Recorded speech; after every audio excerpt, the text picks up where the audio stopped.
नमस्कार दोस्तों, आप सभी का आपके अपने YouTube चैनल पर दिल से स्वागत है। दोस्तों, कौन से पुत्र की माता पिता से पहले होती है, पीछे का रहस्य हिला देगा। कथा का मुख्य प्रश्न।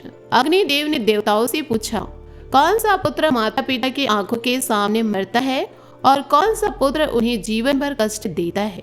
नारद मुनि ने कर्म के सिद्धांत से जवाब दिया, कर्म का रहस्य पिछले जन्म के संचित कर्म इस जन्म में फल देते हैं। माता पिता भाई बहन संतान सब पिछले जन्म के हिसाब किताब पूरे करने आते हैं। किसान की कहानी। एक किसान के 2 विवाह हुए। पहली पत्नी से बड़ा बेटा नकुल, दूसरी से छोटा बेटा। दोनों स्त्रियां मर गईं।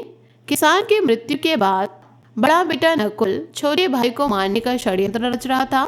लालच में वैद्य को 500 स्वर्ण मुद्राएं देकर छोटे भाई को जहर देकर मर डाला।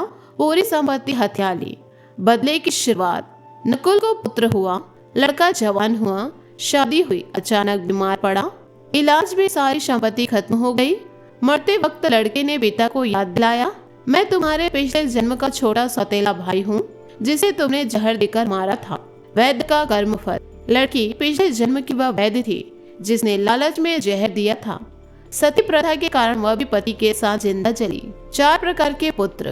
पहला, अनुबंध पुत्र, पिछले जन्म का कर्जदार पिता से पहले मर जाता है। शत्रु पुत्र, जिसे पूर्व जन्म में कष्ट दिया, बदला लेने आता है, जीवन नरक बनाता है और पिता से पहले मरता है।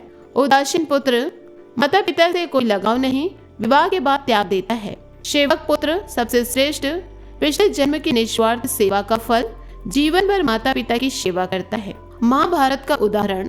कृष्ण ने अर्जुन को बताया, दुर्योधन पिछले जन्म का भाई था, बदला लेने आया। भीष्म को 101वें जन्म का छोटा पाप, कीड़े को कांटों पर फेंकना। द्रौपदी चीरहरण में चुप रहना। 30 सया का कष्ट मिला। दोस्तों, अंतिम संदेश। पिता से पहले पुत्र की मृत्यु, पिता से पहले पुत्र की मृत्यु, अनुबंध शत्रु पुत्र। कभी किसी को कष्ट ना दो, कर्ज चुकाओ, निस्वार्थ सेवा करो, जैसे बोओगे वैसे काटोगे, पुण्य कर्म की सच्चा सहारा है। तो दोस्तों, इन सभी बातों को यदि आप अपने जीवन में उतारते हैं तो आपका जीवन मंगलकारी हो जाएगा। धन्यवाद।